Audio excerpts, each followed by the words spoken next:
Some of you may have heard that the Disney Corporation is responsible for at least one real-life ghost town. Disney built the Treasure Island Resort in Baker's Bay in the Bahamas. It didn't start as a ghost town.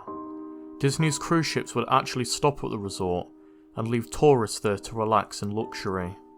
This is a fact. Look it up. Disney blew $30 million on the place. Yes, $30 million. Then they abandoned it. Disney blamed the shallow waters, too shallow for their ships to safely operate on. There was even blame casted on the workers, saying since they were from the Bahamas, they were too lazy to work on a regular schedule. That's where the factual nature of their story ends. It wasn't because of sand, and it obviously wasn't because foreigners are lazy. Both are just convenient excuses. No, I sincerely doubt those reasons were legitimate. Why don't I buy the official story? Because of Mowgli's Palace. Near the beachside city of Emerald Island, North Carolina, Disney began construction of Mowgli's Palace in the late 1990s. The concept was a jungle-themed restaurant with a large, you guessed it, palace in the centre of the whole thing. If you're unfamiliar with the character of Mowgli, then you might better remember the story, The Jungle Book. If you haven't seen it anywhere else, you know it as the Disney cartoon from decades past. Mowgli is an abandoned child in the jungle, essentially raised by animals and simultaneously threatened/pursued by other animals. Mowgli's Palace was a controversial undertaking from the beginning. Disney bought up a ton of high-priced land for the project, and there was even a scandal surrounding some of the purchasers. The local government claimed eminent domain on people's homes. They turned around and sold the properties to Disney. At one point, a home that had just been constructed was immediately condemned with little to no explanation. The land grabbed by the government was supposedly for some fictional highway project. Knowing full well what was going on, people started calling it Mickey Mouse Highway. There was the concept art. A group of stuffed shirts from Disney Co. actually held a city meeting. They intended to sell everyone how lucrative this project was going to be for everyone.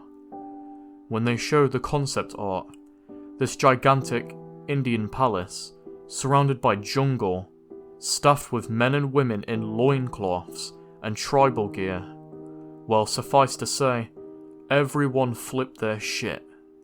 We're talking about a large Indian palace jungle and loincloths, not only in the centre of a relatively wealthy area, but also a somewhat xenophobic area of the southern United States of America. It was a questionable mix at that point in history. One member of the crowd tried to storm the stage, but he was quickly subdued by security after he managed to break one of the presentation boards over his knee. Disney took that community and essentially broke it over its knee as well. The houses were razed, the land was cleared, and there wasn't a damn thing anyone could do or say about it. The local TV and newspapers were against the resort from the beginning, but some insane connection between Disney's media holdings and the local venues came into play, and their opinions switched on a dime. So anyway, Treasure Island, the Bahamas, Disney sunk those millions in and then split. The same thing happened with Mowgli's Palace. Construction was complete. Visitors actually stayed at the resort. The surrounding communities were flooded with traffic and usual annoyances associated with an influx of lost and irate tourists. Then, it all just stopped. Disney shut it down, and nobody knew what the hell to think. But they were pretty happy about it. Disney's loss was particularly funny and wonderful to a large group of folks who didn't want this in the first place. I honestly didn't give the place another thought since hearing it closed over a decade ago. I live maybe 4 hours away from Emerald Isle, so really I only heard the rumblings. I didn't experience any of it firsthand. Then I read this article from someone who had explored the Treasure Island resort and posted a whole blog about all the crazy shit he found there. Stuff just left behind. Things smashed, defaced, probably ruined by the disgruntled former employees who had lost their jobs. Hell, the locals from all around probably had a hand in wrecking that place. People there felt just as angry about Treasure Island as folks here did about Mowgli's palace. Plus there were rumours that Disney had released their aquarium stock into the local waters when they closed, including sharks. Who wouldn't want to take a few swings at some merchandise after that? Well, what I'm getting at is that this blog about Treasure Island got me thinking. Even though many years has passed since its closing, I figured it might be cool to do some urban exploration at Mowgli's palace. Take some photos, write about my experience, and probably see if there was anything I could take home as a memento. I'm not going to say I wasted no time in getting there, because honestly it took me another year after I first found that Treasure Island article to get around to going to Emerald Isle. Over the course of that year, I did a lot of research on the Palace Resort, or rather I tried to. Naturally, no official Disney site or resource made any mention of the place. That had been scrubbed clean. Even odder, however, was that nobody before myself had apparently thought to blog about the place, or even post a photo. None of the local TV or newspaper sites had one word about the place, though that was to be expected, since they had all swung Disney's way. They wouldn't be out there laundering their embarrassment, you know? Recently I learned that corporations can actually ask Google, for example, to remove links from search results, basically for no good reason. Looking back, it's probably not that nobody spoke of the resort, but rather their words were made inaccessible. So in the end, I could barely find the place. All I had to go on was an old as hell map I'd received in the mail back in the 90s. It was a promotional item, sent out to people who had recently been to Disney World, and I guess since I had been there in the late 80s, that was recent. I didn't really intend to hang on to it. It just got shoved in with my books and comics from my childhood. I'd only remembered it months into my research, and even then it took me another few weeks to locate the storage bin my parents had shoved it all into. But I did find it.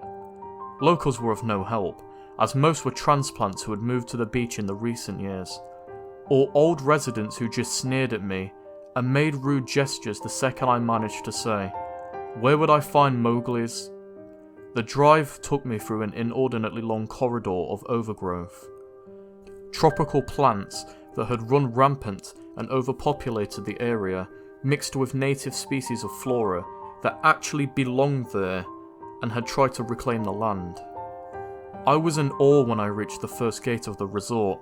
Tremendous, monolithic wooden gates, whose supports to either side looked like they must have been cut from the giant sequoias. The gate itself had been gouged in, several places by woodpeckers, and eaten away at the base by burrowing insects. Hanging on the gate was a sheet of metal, some random scrap with hand-painted letters scrawled in black. Abandoned by Disney. Clearly the handiwork of some past local, or an employee who wanted to make some small protest. The gates were open enough to walk through, but not drive, so grabbing my digital camera and the map whose flip side showed a layout of the resort, I set off on foot.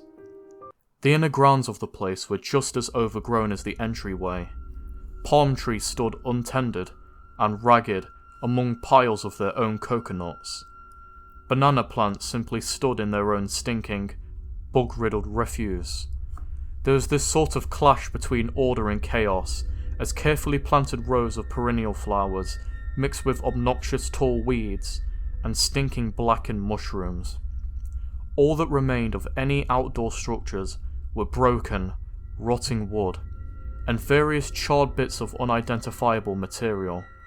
What was most likely an information booth, or an outdoor bar, was now simply a pile of assorted debris, chopped up by past vandalism and ravaged by the weather. The most interesting thing on the ground was the statue of Baloo, the friendly bear from the Jungle Book, which stood in a sort of courtyard in the front of the main building. He was frozen in a jovial wave towards no one, staring into an empty space with a silly toothy grin as bird shit covered whole swaths of his fur and vines ensnared his platform. I approached the main building, the palace, only to find the outside of the building covered in graffiti, where the original paint hadn't peeled or chipped away. The front doors weren't just open, they had to be taken off their hinges, and were stolen. Above the front doors of the gaping maw where they had been, someone had once again painted, "Abandoned by Disney." I wish I could tell you about all of the awesome stuff I saw inside that palace. Forgotten statues, abandoned cash registered, a full-fledged secret society of homeless bums, but no. The inside of the building was so stark, so bare, that I actually thought people had stolen the moulding off the walls. Anything that was too big to steal, counters, desks, giant fake trees, they were all resting amidst this empty echo chamber that amplified my every step like a slow rat-a-tat of a machine gun. I checked the floor plan and headed to all the locations that might seem in any way interesting. The kitchen was, as you'd imagine, an industrial food prep area, with all the appliances in space, no expenses spared. Every glass surface was broken, every door knocked off its hinges, every metal surface kicked and dented. The entire place smelled like very old piss. The huge freezer, not even remotely cool now, had row upon row of empty shelf space. Hooks hung from the ceiling, probably for hanging cuts of meat. As I stood inside for a moment, I noticed they were swinging.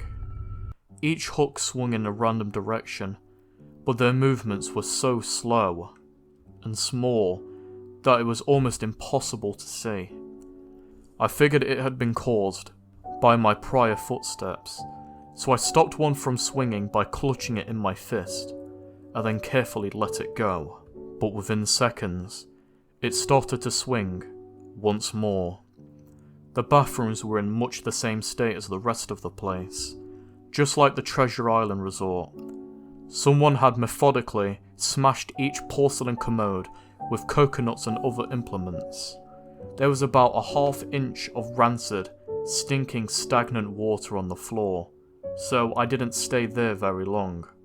What's odd is that the toilets and the sinks, and the bidets in the ladies' room, yes, I went there, all dripped, leaked, or just ran freely. It seemed to me that they should have shut the water off long ago. There were plenty of rooms in the resort, but naturally I didn't have time to look through them all. The few I did peer into were similarly wrecked, and I didn't expect to find anything there. I thought there was a television or radio in one of the rooms, as I really thought I could hear a quiet conversation coming out, though it was like a whisper, probably my own breathing echoing in the silence, or just another case of the sound of water playing tricks on the mind. This is what I thought it sounded like. I didn't believe it. A short unknown reply. I didn't know that. I didn't know that. Your father told you. An unknown reply, or possibly just weeping. I know. That sounds ridiculous, but I'm just telling you what I experienced. Why I thought there may have been some things running in that room. Or worse, some vagrants who had holed up there and probably would have knifed me. At the front doors of the palace again, I figured I hadn't found anything of note and had just wasted the trip up. As I looked out the door, I noticed something interesting in the courtyard that I had apparently missed. Something that would get me at least one thing to show for all of my trouble, even if it was just a photo. There was a lifelike statue of a python, maybe 8 feet long, coiled up and sunning itself on a pedestal right in the centre of the area. It was almost time for the sun to begin setting, so the light fell onto the object in the perfect way for a photo. I approached the python and snapped a photo, then I stood on my toes and snapped another. I moved closer again to get the detail of its face. Slowly, casually, the python lifted its head, looked directly into my eyes, turned and slithered off the pedestal across the grass and into the woods, before its tail even left the sunning spot. Disney had released all of their exotic animals onto the ground. Right there on my floor plan map was the reptile house. I should have known. I'd read about sharks at Treasure Island, and I should have known that they had done this.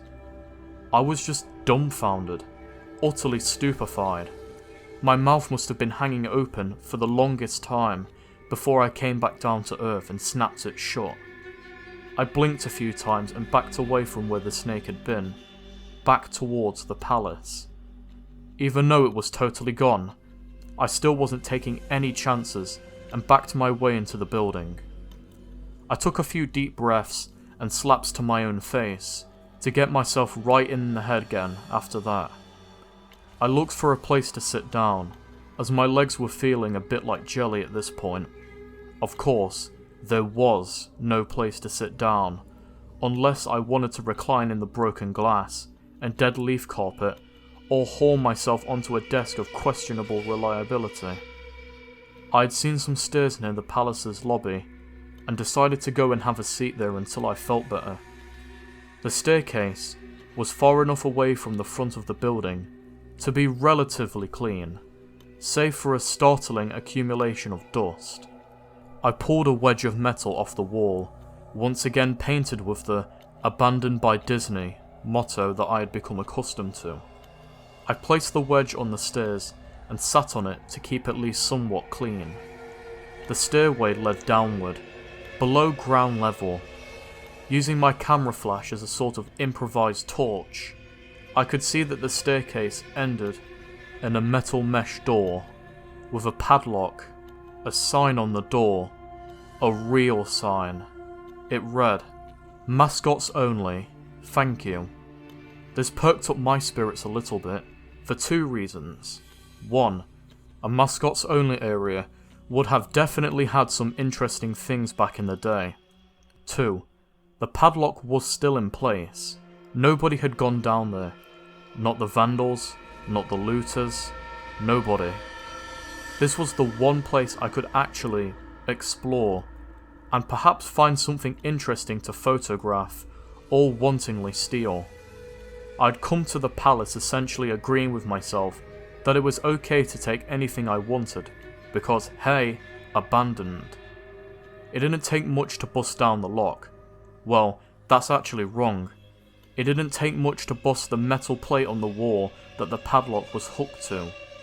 Time and decay had done most of the work for me, as I was able to bend the metal plate enough to pull the screws out of the wall. Something nobody else had apparently thought of, or hadn't been able to do at the time. The mascots only area was a startling and very welcome change from the rest of the building I'd seen. For one, every second or third fluorescent light overhead was illuminated, even though they flickered and faded randomly. Also, nothing had been stolen or broken, even if age and exposure was definitely taking their toll. Tables had notepads and pens, and there were clocks, even a punching clock on the wall, complete with filled out time cards. Chairs were scattered around, and there was even a small break room with an old static-filled television, and a long, rotted out food and drink on the counters. It was like one of those post-apocalyptic films, where everything is left in the state of evacuation. As I walked the maze-like sub-basement hallways of the mascot-only area, the sights just became more and more interesting.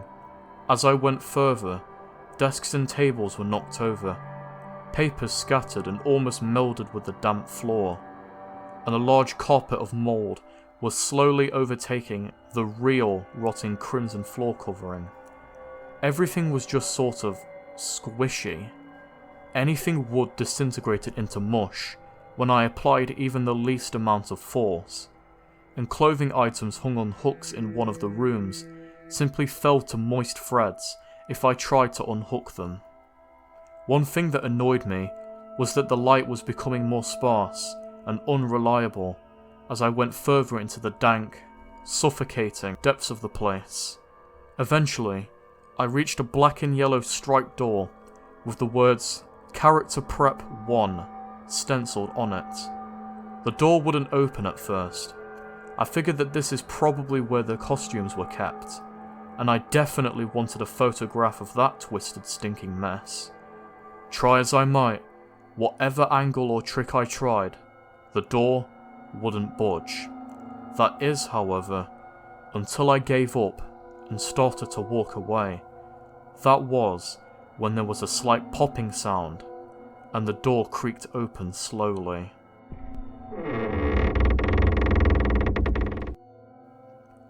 Inside the room was completely dark, pitch black. I used the camera flash to look for a light switch in the wall by the door, but there was nothing. As I made my search, I was jarred out of my sense of excitement by a loud electrical buzz.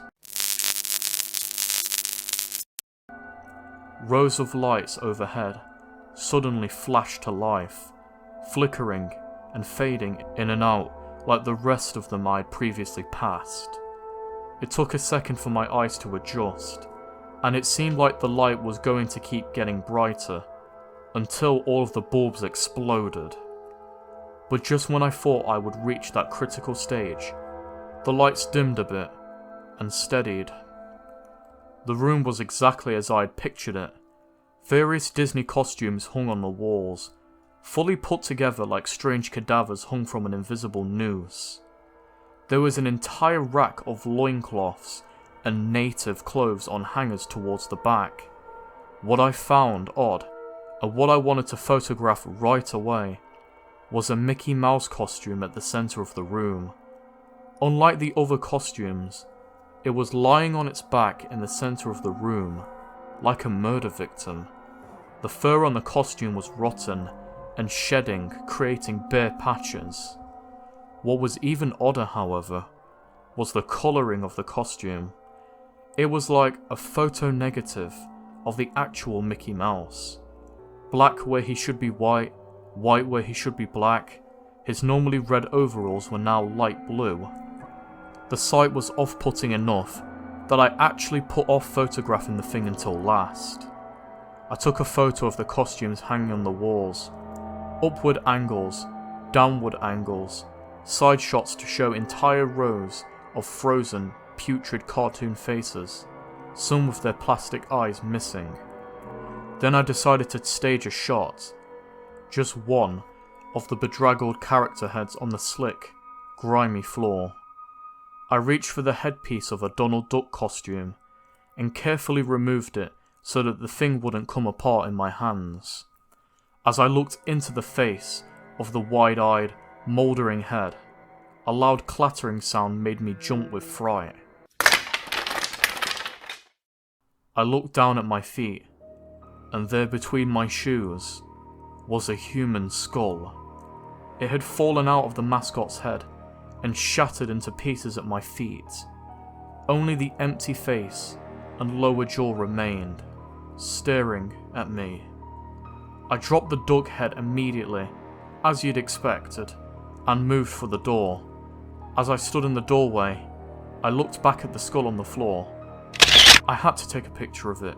You know, I had to, for any number of reasons that may seem silly, but only if you don't think it through.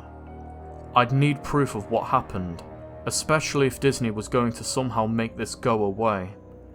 I had no doubt in my mind right from the start that even if it was just gross negligence, Disney was responsible for this. That's when Mickey, that photo negative opposite Mickey in the middle of the floor, started to get up.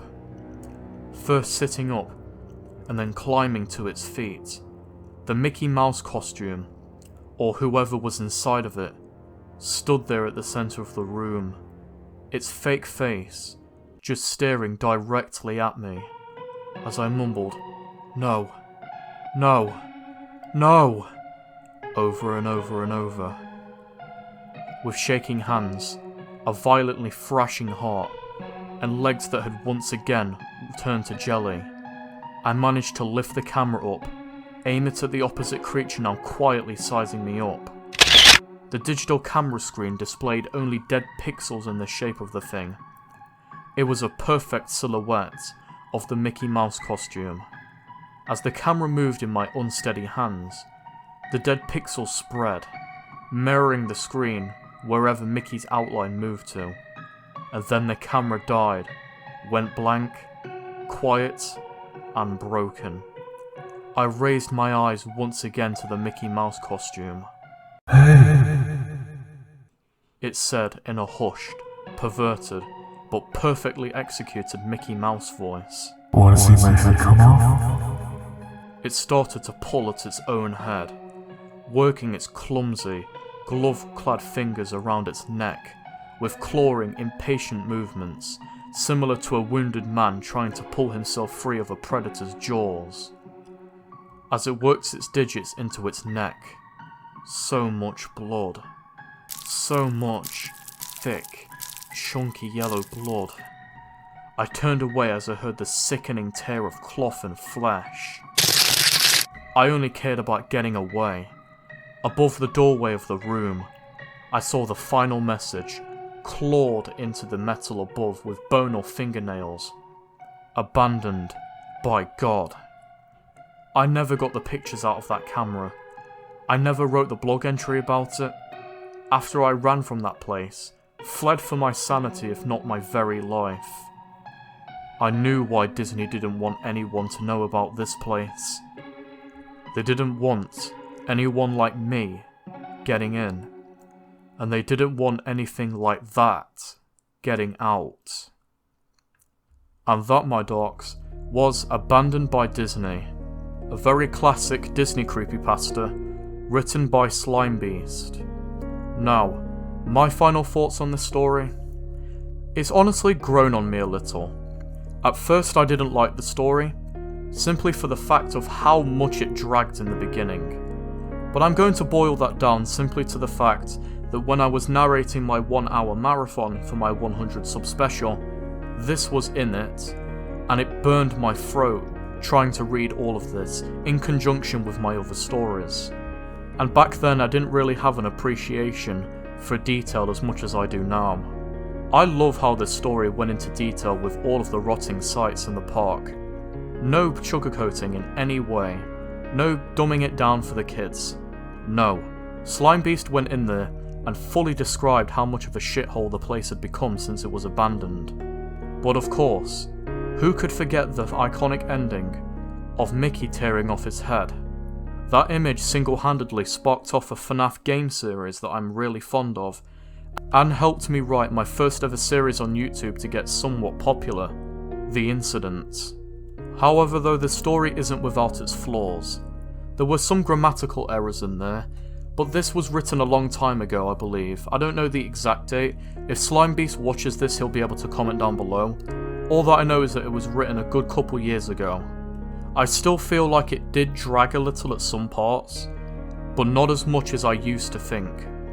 Also, now that I've given this story a full reread, I can officially try and redo the debunking video on the story. I had the original one, but I had to take it down because I got a lot of the facts incorrect.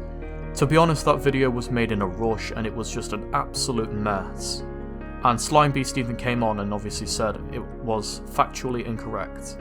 So I didn't feel right as the dark author to keep it up, so I took it down. However, I will remake that sometime in the future, I don't know when. So in summary, the story has grown on me a little bit since I last read it. It's not as bad as I remembered it to be, and it deserves some respect, you know? It's one of the first ever Disney creepypastas to properly blow up. I think Suicide Mouse came first, but I could be wrong. But this is still one of the OGs. and for sure, a definite recommendation for any creepypasta fans who are looking to get into the series. So, if I had to give this story a final rating out of 10, I'm gonna bump it up to a 7 out of 10. A significant upgrade from the last rating, which I think was maybe about a 3 or a 4, I could be wrong. But this story really isn't as bad as I remembered it. And it did hurt my throat to cover, but not as much as it did when I was narrating it in conjunction with 6 other stories for my 1-hour marathon. And SlimeBeast, if you're watching this, thank you for making this story. There are a lot of fans in my community and other communities who really love Abandoned by Disney, and thank you so much for giving me permission to cover the story again. You're a legend, my guy, keep it up. Before we close this video off, I want to give a thank you to Caitlin Howell for doing the first ever reaction video to any of my content. I fully support anyone who wants to do reaction videos to my channel, should credit be given. And I would totally watch every single one of them because I'm kind of addicted to reaction videos. So thank you, Caitlin. And of course, once again, big thank you to SlimeBeast, he's an awesome guy. I'll see you all in the next video. Take care, my dorks.